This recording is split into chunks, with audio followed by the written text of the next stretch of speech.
Félix Felucho Jiménez, miembro del Comité Político del Partido de la Liberación Dominicana, presidente de la Refidonza, nos acompaña en esta mañana en este diálogo urgente. Buenos días, don Félix Jiménez. Buenos días. Don Félix, ya viendo el panorama electoral terminado, ya pasaron las elecciones, ya incluso Alfredo Pacheco, diputado del PRM, dijo que las elecciones pasaron, ya ese proceso terminó. ¿Cuál es su opinión sobre lo que transcurrió en ese periodo? Y si nos pudiera dar una breve explicación de qué sucedió para que usted se retirara como coordinador de la provincia de La Vega, que hubo muchos rumores al respecto. Voy a comenzar por eso último, fue una tontería. La Vega tiene la provincia 2 circunscripciones. La número 1, que es donde están los municipios de La Vega y Jima, y la número 2, donde están Constanza y Jarabacoa. El compañero candidato a senador tenía una idea de quiénes debían ser los candidatos en esa circunscripción, yo tenía otra idea. ¿No estaban reservadas las diputaciones? Había una que efectivamente estaba sujeto a que una compañera diputada por Constanza aceptara o no seguir siendo candidata, porque ya el comité político había aprobado que todos los senadores y diputados tendrían derecho de ser repostulados. Esta compañera fue a última hora que lo decidió. Pero lo importante en eso es que cuando el compañero me dijo que si no se decidía lo que él proponía, él renunciaba a la candidatura, yo le dije, no, escúchame, es que se basó yo, pero tú eres el candidato. Yo lo que he venido a La Vega es ayudar, no he venido aquí a importunar a nadie. Sin embargo, sí quiero decirle esto, el resultado final a quien le dio la razón, el resultado final de las elecciones a quien le dio la razón fue a mí. Ganó la compañera Antonia Suriel del PLD. Le llevó 100 y pico de votos al hijo de Ramón Rogelio Genao. Y el hijo de Ramón Rogelio, a su vez, le llevó 100 y pico de votos al candidato que quiso favorecer el compañero candidato a senador de La Vega, el compañero Euclides. Ahí está dicho todo. Si los candidatos hubiesen sido Antonia Suriel y el doctor Delgado, que era lo que gana las 2 diputaciones, y él hubiese marchado mejor. La senaduría nunca estuvo en juego. Lo que pasa es que en este país se vive de especular y especular. Ay, renunció fulano, se fue fulano. No, por eso queríamos la aclaración. No. Fue una cuestión de incompatibilidad de visiones. Y sobre el proceso electoral, a mí me da mucha pena todo este pataleo de Abinader y de su grupo. Incluso de personas que hasta por razones de edad, hay gente que son hasta bisabuelos y bisabuelas, debieron haber tenido un comportamiento más equilibrado, pienso yo. En la historia electoral dominicana se han dado muchos casos. Ustedes citaban el caso de que en algunas provincias se había hecho, en Santo Domingo Este se hizo un reconteo y le fue peor a los que fueron procurando el reconteo en la fase final que antes de que hiciesen el reconteo. Al PLD le pasó eso. ¿Cómo? En el año 90, nosotros perdimos un diputado en San Juan de la Maguana y perdimos varios regidores por estar embromando con el reconteo. Ahora el reconteo es bueno, porque si pasó X cosa y usted entiende o alguien entiende que le han hecho trampa, bueno, pues perfecto, el reconteo entonces aclara ciertas cosas. Pero ha ido mal. El problema dominicano es muy serio. Yo quiero que ustedes recuerden que aquí ha habido elecciones en grupos tan pequeños como organizaciones profesionales, donde se han acusado de trampa y nada más son 3.000 o 4.000 miembros. Imagínense ustedes en una sociedad en donde, como esta, votaron casi 5 millones de personas. Felucho, si bien es cierto, al PLD le fue muy bien en términos electorales porque los resultados están ahí, no menos cierto es también que se manifestaron algunos problemas anterior a las elecciones.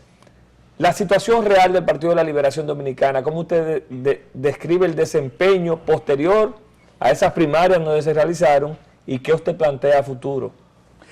Yo le pedí al compañero Danilo Medina, le dije más bien, que yo entendía que nosotros debíamos aprovechar ahora, recién transcurrido el proceso, y ya una vez la Junta dictaminó que los resultados prácticamente eran inalterables, y debíamos entrar en un cierto proceso de evaluación, porque ciertamente el pueblo dominicano no puede darse el riesgo de que su sistema de partidos se resquebraje más de lo que está. La democracia se expresa en términos de organizaciones políticas, no se expresa en términos de que y eso es bueno que lo hagan, que un periodista reclame, que diga, que grite, o que una organización de profesionales o empresarial o sindical lo haga. Todo eso es el juego de la democracia. Ahora, lo que no debe pasar es que el sistema de partidos se siga deteriorando en la forma como se ha estado deteriorando. Y yo creo francamente que en la democracia nos ha dado lecciones que no hemos querido aprender. Por ejemplo, cuando había la esclavitud y eran solo los libertos, y los libertos eran la gente libre, que normalmente eran comerciantes, los mandamás, en Grecia, la Grecia antigua, por ejemplo, las elecciones se llevaban a cabo en fórum limitados. Bueno, ya viene la democracia, luego viene todo aquello en la democracia representativa, en el voto universal. Y yo creo en el voto universal, pero no creo en el voto universal que se expresa en los términos en que se expresa en los partidos políticos en la República Dominicana, porque creo que debemos mirarnos en el espejo. ¿Qué quiero yo decir con eso?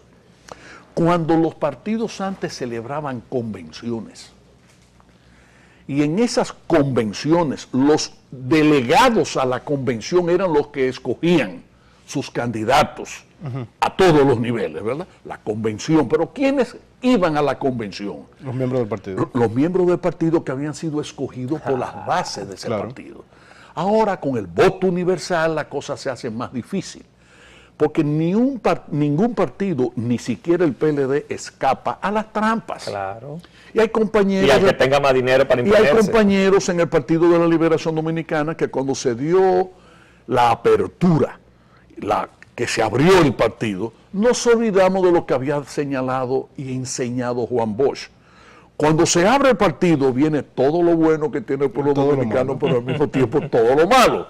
Y si no fuimos capaces, ni somos capaces de discernir entre las cosas buenas y aquellas cosas malas y poder, digamos, como dicen los campesinos, sedaciarlo y poder depurar, segregar adecuadamente eso, podemos vernos en conflicto. Porque los conflictos entre pocos es un conflicto pequeño, los conflictos entre muchos es un conflicto grande. ¿Y qué pasó en el PLD? Que hay comité fantasma, pero un reguero de comité fantasma y de miembros fantasma. Entonces yo siempre he dicho, y lo he dicho en los medios de comunicación, después de haberlo dicho... En el partido que organizado usted está diciendo que hay comité fantasmas. Pero señores, y yo lo que les digo a ustedes es que, y lo he dicho en el comité político en reiteradas ocasiones, que el PLD lo que debe tener, en lugar de que de los 2.400.000 o 500.000 miembros que dice que la organización que tenemos, el PLD debe andar como por 900.000 o 1 millón de miembros, lo cual es grandísimo. Porque hay que imaginarse que si aquí somos 10 millones de personas, y 1 millón es el 10%, significa que de cada 10 personas hay uno organizado en ese partido. Bien. Si eso pasa en un partido como el nuestro, imagínense ustedes, aquí hay partidos que dicen tener, comenzando por el propio PRM, una matrícula de miembros que después no se traduce ni en votos, porque por lo menos el PLD dice, tenemos 2.300.000 miembros, pero Danilo Medina sacó 2.800.000 y pico. Pero los otros se quedan cortos, incluso entre sus miembros.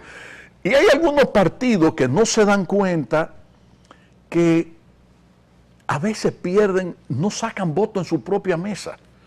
Y después dicen, fraude, miren, ni siquiera. Pero es que inventan los delegados, se lo inventan. Cogen cualquier persona porque no tienen organización. Pero eso también lo vivimos en el PLD. Esa evaluación entonces que usted recomienda, quiero decir, no ahora, por supuesto. No, pero esa evaluación que es necesaria que se haga dentro de todos los partidos, si se hace en este momento, ¿usted recomienda que se haga de parte de los candidatos, de parte del comité político o en toda la estructura del partido? Porque en estas elecciones vimos un PLD haciendo trampa contra el mismo PLD. Sí. O sea, se veían cosas que nunca se habían visto antes de gente que no tenían el poder, que no tenían el nivel político. Nosotros estamos jugando todos los billetes para que se pele el sistema político dominicano. Fíjate, por ejemplo, yo veo ahora periodistas y algunos partidos reclamando la democracia y que no puede ser que un partido que haya sacado, digamos, el 1 tanto por ciento de los votos no tenga un senador y no tenga aquello. Entonces, para eso reclaman el porcentaje que sacan, pero no lo reclaman para los fondos que distribuye la Junta Central Electoral.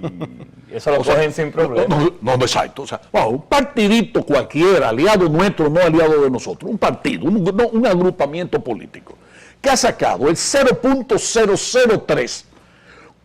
Como es un negocio formar partidos políticos en la República Dominicana, porque hay gente que vive de eso, ¿verdad? Familiar en muchos sitios. No, pero viven de eso, porque imagínate, el 80% se distribuye entre los partidos mayoritarios, que después nos inventamos que un partido mayoritario es el que saque el 5% más. Ok, bien, pero vamos a admitir eso. Yo creo que una organización política que saque el 5% es más. Una organización política que saque el 3% merece respeto y consideración, porque no es un porcentaje a ser desdeñado. Pero un partido que lo que saca es el 0.004 y que además lo saca reiteradas veces, la ley electoral, yo creo que sí, que hay que corregir la ley, hay que elaborar una nueva ley, pero para que se elimine eso, es decir, si usted para que viene tengan que participar en la claro, si selección. usted viene proceso tras proceso demostrando que es usted y su familia, y usted va a disponer de 7 millones, 9 millones de pesos del erario público. Son empresas familiares. Entonces, exactamente, entonces eso hay que corregirlo. Lo que pasa es que cada quien ve las cosas según sus intereses. Pero ¿y la responsabilidad del PLD como partido mayoritario? Esta sociedad ha confiado en el PLD desde el 2004 a la fecha en todos los niveles, congresuales, municipales y el ejecutivo. ¿Dónde queda la responsabilidad de su partido? Porque es delicado lo que usted está diciendo y no se aprueba una ley de partido, no se reforma nada. Todo eso va a venir ahora. Pero yo me pregunto, ¿piensa el pueblo dominicano cuando analizamos esto con seriedad, que todos estos problemas se han derivado por la ley, por la no existencia de una ley de partido y por no haber modificado la ley electoral? Eso es mentira, señores. La naturaleza humana es la que se impone. Aquí está prohibido, la ley prohíbe matar, y aquí hay gente que mata por 10 pesos. Pero las leyes prohíben robar, y aquí viven robando desde el más rico hasta el más pobre. No, la ley prohíbe muchísimas cosas. Bueno, en fin. Sí. Y nadie... Y pasar un semáforo en rojo. Beberse una cerveza manejando y te la venden en un drive-thru. Hablar por teléfono, por un celular cuando usted anda manejando. La ley obliga que los motoristas, todos, motoconchistas y pasajeros, anden con un casco. Y no sé. Entonces, el problema no es la ley. Y aquí insistimos, y Juan Bolívar, y todo el mundo hablando de la ley, la falta de la ley, la falta de la ley. Total, que luego se va a aprobar una ley, entonces van a decir que esos problemas de esa ley es porque el PLD lo tenía todo. Pero esta sociedad vive de la mentira y del engaño. Yo a veces escucho a personas que dicen, el PLD lo tiene todo y eso no es bueno para la democracia. Eso es una dictadura de partido. Y yo, que he venido en los últimos años estudiando mucho la historia dominicana, me he preguntado, bueno, ¿y cuándo no? Porque la única época en la que un partido o un gobernante no tenía ese predominio en la vida política nacional y en la organización jurídica del Estado, era en la época de Concho Primo, en donde aquí se rebelaba cualquiera y tumbaban un gobierno y tumbaban el otro. La historia dominicana se ha dividido francamente en dos grandes periodos. La historia nuestra reúne en su totalidad 523 años de historia. Hay 394 años perdidos, absolutamente perdidos. Tan perdidos que venían gobiernos, pasaban gobiernos y no había nada que se hiciera en favor del desarrollo de la economía, de la fuerza productiva de la República Dominicana. Voy a poner un ejemplo. Y eso viene desde la época de la colonización española. La ciudad de Santo Domingo la conocemos hoy como es hoy. Pero para uno conocer cómo fue esta ciudad en el pasado y lo bella que fue, uno tiene que irse a los libros de historia. Hasta los años de la dictadura de Lilis, en que ya el crecimiento de la población en Santo Domingo hizo que la muralla que rodeaba la ciudad de Santo Domingo se fuese deshaciendo, desbaratando poco a poco, hasta que prácticamente desapareció. Esta ciudad fue amurallada y era una ciudad que las personas que venían la encontraban bonita. Si uno va a España y uno va a Ávila, por ejemplo, y uno ve esa ciudad amurallada, eso es lindo. Hermoso. Eso es hermoso. Aquí la teníamos, Pero esa muralla que rodeaba la pequeñísima ciudad de Santo Domingo, que se reducía a lo que es la zona colonial, parte un poquitito de Ciudad Nueva, un poquitito de San Antón y de San Miguel. Pero ahí en ese... estamos hablando desde la ribera del río Sama hasta, qué sé yo, donde está la Puerta de la Misericordia, ahí donde hay un... ustedes han visto en el malecón que cuando Balaguer se reconstruyó, se hizo una obra de lo que fue el fuerte de San Gil, ¿verdad? Y sube eso hasta la Puerta del Conde. Y del Puerto del Conde sigue así, iba como por la milla, más o menos, y llegaba luego hasta donde están las atarazanas.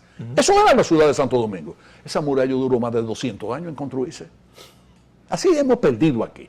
De los 523 años de historia, 394 años han sido perdidos y solo 129 años ha habido desarrollo. Y en esos 129 años, con dictadura o con democracia, porque lo ha habido de ambas categorías, solamente se ha progresado cuando una fuerza política domina. Porque ustedes recuerdan aquí el gobierno, por ejemplo, del PRD de Salvador Jorge Blanco y de Antonio Guzmán. Lo poco que, ¿por qué la ciudad de Santo Domingo no tiene madrigal? No tiene una presa que le permita que el acueducto de Santo Domingo fuese tan eficiente que nos dotase de agua a todos los habitantes del Gran Santo Domingo. ¿Por qué? Porque entonces el PRD, fíjense, aunque dominaba el gobierno, el Ejecutivo, el Congreso, la mayoría de los ayuntamientos, su propia división interna lo hacía inoperante. Pero, entonces, por eso en el PLD hemos podido ser un poco más maduro. Cuando el presidente ha sido Leonel Fernández, Danilo Medina y las fuerzas que siguen al compañero Danilo nunca le obstruyeron su política de Estado. Ahora es Danilo el que predomina, porque es el presidente de la República. Las fuerzas del compañero Leonel Fernández nunca han impedido que eso. Ahora, ese respeto se debe en gran medida a que ambos compañeros tienen sentido y respeto por la historia. Pero eso son ahora, ellos. Mañana, ¿qué va a pasar? Mañana, cuando no sean ellos dos, cuando sean otros, si no arreglamos nuestra casa ahora, exactamente. Y por eso que yo digo, y le decía a Danilo, ahora debe ser, porque este pueblo tiene la política, su mejor manera de alcanzar riqueza rápido o bienestar. Es decir, no es que no se han abierto otros caminos. La sociedad dominicana ha cambiado muchísimo. Por ejemplo, cuando ajustician a Trujillo, el país lo que tenía era 90 megavatios. Óigame bien, 90 megavatios de energía eléctrica abastecida. ¿Qué población había? 3 millones. ¿Cuántos somos ahora? 10 millones. Hemos multiplicado por 3, pero los megavatios no se han multiplicado por 3, porque ahora se le sirven a la sociedad 2.000 megavatios en promedio, frente a 90 o frente a 94. 60 años en atrás. consecuencia, la economía dominicana evidentemente ha tenido una gran transformación. Pero Felucho, en ese comité político, ¿usted entiende que todavía ese respeto existe entre lo que es el sector Danilo y el sector Leonel Fernández? Porque lo que se ve desde afuera, y más últimamente, es de que ese respeto ya se está perdiendo hacia lo que es la figura de un presidente de la República y de un expresidente de la República, solamente para tronchar caminos hacia el 20. Bueno, ese es el problema. El problema fundamentalmente, por eso decía yo, este es el momento de enfocarnos en nosotros ahora, que el triunfo no nos obnubile, que no nos quite la capacidad de razonamiento. Porque si esperamos a más tarde, ya la campaña electoral viene ahí. Ya presto desde ahora, o sea, es que aquí... ¿Cómo así? Bueno, es como, por ejemplo, una pareja. Se muere el hombre y la mujer se las arregla y se busca el sustituto al otro día. O viceversa. Así es en todo, aquí en la política es así. O sea, acaban de pasar las elecciones y ya se está buscando. Todos los partidos grandes lo que andan buscándosela. Eso es así, o sea, es problemático. Entonces yo creo que este es el mejor momento para hacer eso. El partido nuestro tiene una ventaja. Yo decía hace un rato que don Juan nos enseñaba, el profesor Bosch nos enseñaba que cuando se abriera, y el partido pasó, porque en el año 1996, ¿ustedes saben cuántos miembros y aspirantes a miembros tenía el PLD? Entre los miembros y los circulistas, menos de 18,000. Muy chino, ¿sí? Nosotros cabíamos en el Ministerio de Agricultura y sobraban cargos. Eso era el PLD. Ese era el PLD. El PLD se transforma por el apoyo de Joaquín Balaguer y a ese apoyo en el año 96 le debemos nosotros el ser partido mayoritario. Nosotros le debemos eso a las enseñanzas de Juan Bosch y a las enseñanzas y a lo que Balaguer nos entregó, porque Balaguer fue el que dijo, yo confío en estos muchachos, y nos endosó su fuerza política. El Partido de la Liberación Dominicana sacó ahora mucho más votos de personas que eran balagueristas, que es lo que sacó su partido. Felucho, tomando en cuenta lo que Iván le pregunta de las divisiones, de las posibles ronchas entre sectores, se habla de que hay un pacto a raíz de posibilitar la reelección. Usted como actor principal, cuéntenos cuál es la realidad. ¿Hay un pacto para dirigir las cámaras? Se especula mucho. Dice Reinaldo Paredes hoy que hay un pacto de carácter estatutario. ¿Cuál es la realidad? No, Reinaldo tiene razón. Lo que se aprobó en el pacto, esos puntos que aprobamos, tienen ese carácter, porque eso fue refrendado por las bases. Concitó el apoyo muy mayoritario de las bases del partido. Pero en ese pacto no hay ningún punto que diga que un grupo... Ese pacto no puede hablar de grupos. Porque en el partido los estatutos lo prohíben. Habla de equilibrio. Claro. Pero es un equilibrio diferente y ese equilibrio se logró. O sea, hay compañeros diputados que son seguidores de Leonel y compañeros diputados que siguen a Danilo. En el PLD hay de todo. Ahora, ellos dos son los dos líderes más importantes y en consecuencia son los que concitan la mayor fuerza interna dentro de la organización. Pero eso no significa, no. Compañero Julio César Valentín era presidente de la Cámara de Diputados, la hermana del compañero Danilo Medina, Lucía, era la vicepresidenta de la Cámara.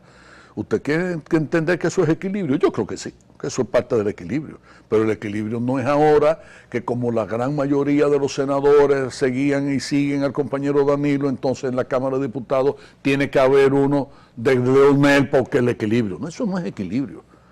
El equilibrio nosotros lo vemos de otra manera y yo vuelvo y les digo, yo honestamente creo y admiro mucho a esos dos compañeros. Porque cuando cada uno de ellos ha sabido jugar su rol. Por ejemplo, cuando yo estaba en un ministerio, había un compañero que yo apreciaba mucho y lo sigo apreciando, creo que tiene muchos méritos, pero él quería ser el ministro.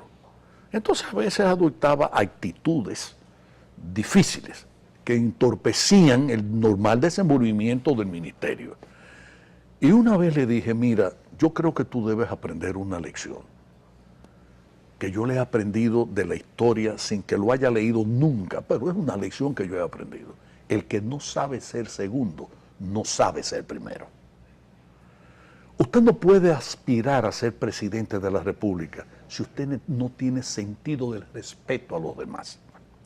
Usted no tiene méritos para ser mayoría si usted no siente respeto por la minoría.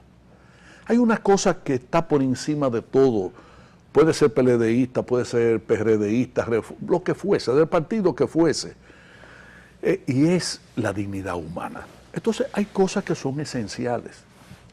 Esos compañeros, decía yo, tienen sentido y respeto por la historia. Nosotros tenemos una ventaja en el PLD y es el comité político. Una ventaja en el sentido de que la base del PLD es exactamente igual a la base de cualquier otro partido. ¿Qué diferencia al Partido de la Liberación Dominicana? Al Partido de la Liberación Dominicana lo han diferenciado dos cosas. En primer término, el comité político, la madurez como actúan los miembros del comité político. Cada uno de nosotros ha cometido errores. Yo el día pasado recordaba, bueno, ¿quién de nosotros no habrá dicho en algún momento algo de cualquier otro compañero? Lo hemos hecho. Acuérdense de aquella imagen bíblica de que el que se sienta libre de pecado que tire la primera piedra, ¿verdad? Claro. Cada uno de nosotros ha pecado. Bien. Ahora, el pecado que no hemos cometido es el de matarnos entre nosotros. Es el de faltarnos el respeto entre nosotros. Pero el comité político, cuidado, ya no somos 7, ya no somos 9, ya no somos 35. 11, ya somos 35. ¿Usted participa que se pare ahí los miembros del comité político? Yo hace rato. Porque Porque ¿qué es lo que pasa? Cuando usted amplía la cabeza, usted está desnaturalizando el comité central. Y se termina En la creando medida que otro usted mini- amplía el comité político, en esa misma medida pierde fuerza el comité central. Sí. Cuando este partido se fundó, Juan Bosch entendía que el comité político debía ser capaz de reunirse en un coche en movimiento. En un cepillo. En un carro, en un cepillo. 5 personas. Y eso eran 5 personas. El comité central del PLD, el primer comité central, creo que eran 23 o 25. Van por 600. Ya el comité político del PLD hoy es más grande que el primer comité central y que el segundo comité central.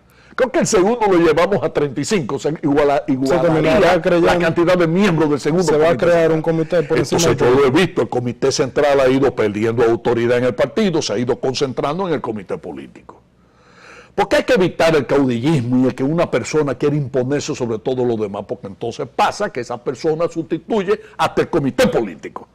Entonces, todas esas son cosas que nosotros debemos evaluar bien. ¿Qué es lo que yo quiero decir en mi partido? Que yo creo que nosotros debíamos repensar los congresos. Juan Bosch nos enseñó a nosotros muchas cosas. Y una de las cosas que nos enseñó es que él se inventó un método para dirimir contradicciones internas y para superar crisis internas. El método de las conferencias. ¿Y qué eran las conferencias? Las conferencias no era un congreso, era mejor que un congreso. En la conferencia participaban una parte numerosa de los miembros dirigentes del partido y miembros de la base y dirigentes medios que el propio comité político veía su desarrollo político. Yo, por ejemplo, fui miembro de la conferencia Salvador Allende, por poner una de ellas. Y yo no era miembro del comité central del partido en ese momento.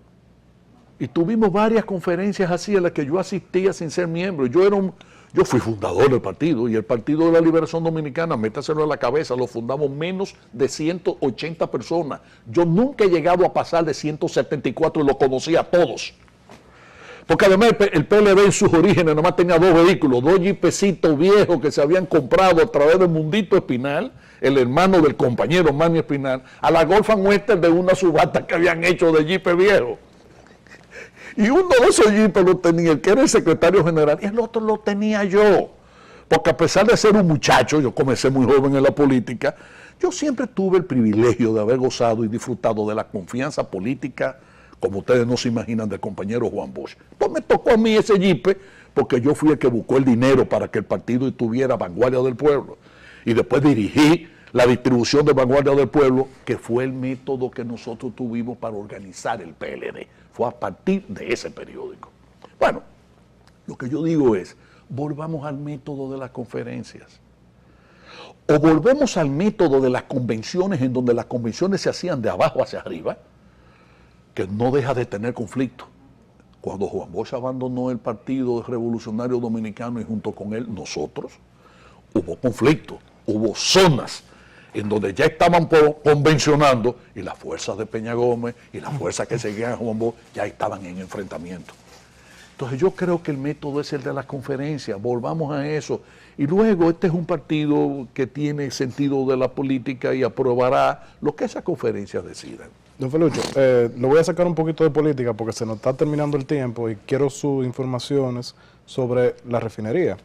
La semana pasada salió una información un poquito perturbadora sobre que la refinería estaba controlando el flujo del combustible, dado que el precio del combustible estaba subiendo, del precio del petróleo. Pero eso no puede ser. No, por eso Era quiero, una falsedad. por eso quiero que se haga la aclaración, porque había gente que estaba asumiendo eso como cierto, porque si sube el precio del petróleo, obviamente el ingreso es mayor mientras más sube el precio. Y también, para aprovechar la respuesta inmediatamente, anoche, cuando anunciamos su visita aquí al programa, me mandaron una información para que también se la pueda aclarar, sobre un contrato que le da exclusividad a la Coastal sobre el GLP que viene hacia la refinería. Un contrato que aparentemente es más caro que el que tenía previamente con la GEO.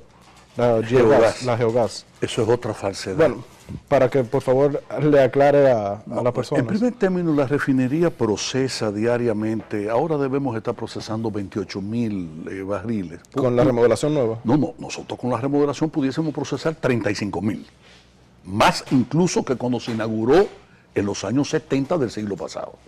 El problema es que por la tecnología que tiene la refinería, y nosotros hicimos una renovación de la maquinaria, pero no podíamos cambiar el tipo de refinería que tenemos y en consecuencia la dieta del tipo de crudo que puede ser procesado, porque en lugar de haber invertido, como invertimos, 28 millones de dólares, hubiésemos necesitado 700 u 800 millones de dólares, que la refinería ni lo tenía, ni lo tendrá. En consecuencia, pero ¿por qué procesamos 28.000? Y ahora uno esto a la respuesta a esa inquietud que han puesto, de ese rumor que han puesto a circular, que es totalmente falso. Porque la refinería entonces, de esos 28.000 barriles, cerca de un 30% lo que produce fuel oil. Y resulta que después tenemos que comernos el fuel oil, tomarnos el fuel oil. O sea, la refinería todos los días produce fuel oil, GLP, gasolinas de los dos tipos, gasoil de los dos tipos. Pero traemos también productos terminados porque no refinamos la cantidad suficiente, no tiene capacidad para refinar, para abastecer de manera total la demanda nacional. Pudo ser así hace 40 años, pero no es así ahora. En consecuencia, la refinería no puede retener nunca nada en virtud de dos cosas. La más práctica de todas es que la capacidad de almacenamiento es limitado. Nosotros no tenemos una cantidad de tanques libres. Guarda esto para que especulemos. Y en segundo lugar, porque eso es imposible. Los precios de los combustibles no lo establece la refinería. Un panadero decide cómo vender su pan. El que tiene una fábrica de refrescos decide cómo vender sus refrescos. La refinería no puede decidir a qué precio vende la gasolina. ¿Y el contrato, Felucho, que le hace salvedad a Iván? Totalmente falso también. O sea, aquí hay una empresa que se llama Geogas, que hasta todavía al día de hoy es la que suple de GLP tanto a Costal como a la refinería dominicana de petróleo. Sí. Costal ahora ha hecho una inversión que debimos haber hecho nosotros también iniciarla hace 2 años, cuando ya teníamos la parte dominicana conciencia total de la necesidad de ampliar esa capacidad de almacenamiento, pero la refinería está obligada a que sus decisiones tienen que ser tomadas de manera consensuada. Estatal. Y no estatal, porque nosotros tenemos todo el respaldo y el apoyo del presidente Medina. Esta refinería en estos 4 años de la presidencia de Danilo Medina ha ganado más que nunca antes en su historia. Marcha bien. Ha sido más eficiente que nunca antes en su historia. O sea, finalmente, Felucho, porque el tiempo apremia. Pero es falso lo de que Costal compra como compramos nosotros. Mañana tendrán ellos una capacidad extraordinaria y nosotros estamos libres de comprar al que mejor precio nos Petrocaribe sigue marchando bien sin importar la crisis venezolana. Petrocaribe ya para la República Dominicana ha pasado honestamente a un segundo plano. Y quizás a un tercer plano. Primero, ustedes recuerdan que el presidente Danilo Medina quiso pagar toda la deuda de Petrocaribe. Sí, nos ahorró 2.000 millones de Fue dólares. Venezuela y no el gobierno dominicano el que pidió dejar algo de deuda para que no desapareciera del mapa geopolítico de Petrocaribe la República Dominicana. Pero en segundo lugar, porque en los últimos 6 meses Venezuela lo que ha mandado en términos de Petrocaribe quizás es el 11%. Bueno, en consecuencia, ya en el presupuesto nacional no se le presta mucha atención al posible financiamiento. Hay que pagarlo de una vez. Aparte de que por el precio que tiene, hay que pagarlo inmediatamente. Don Felucho, muchas gracias por este diálogo urgente e interesantísimo. Siempre a las órdenes. Felucho Jiménez, presidente de la refinería, miembro del comité político, habló de varios temas y al final, gracias a las inquietudes de los televidentes, sobre todo de Iván Fernández, respondió y aclaró algunos temas que se venían rumorando. No se vayan y venimos con lo que queda del día en la mesa de los comentarios en Diálogo Urgente.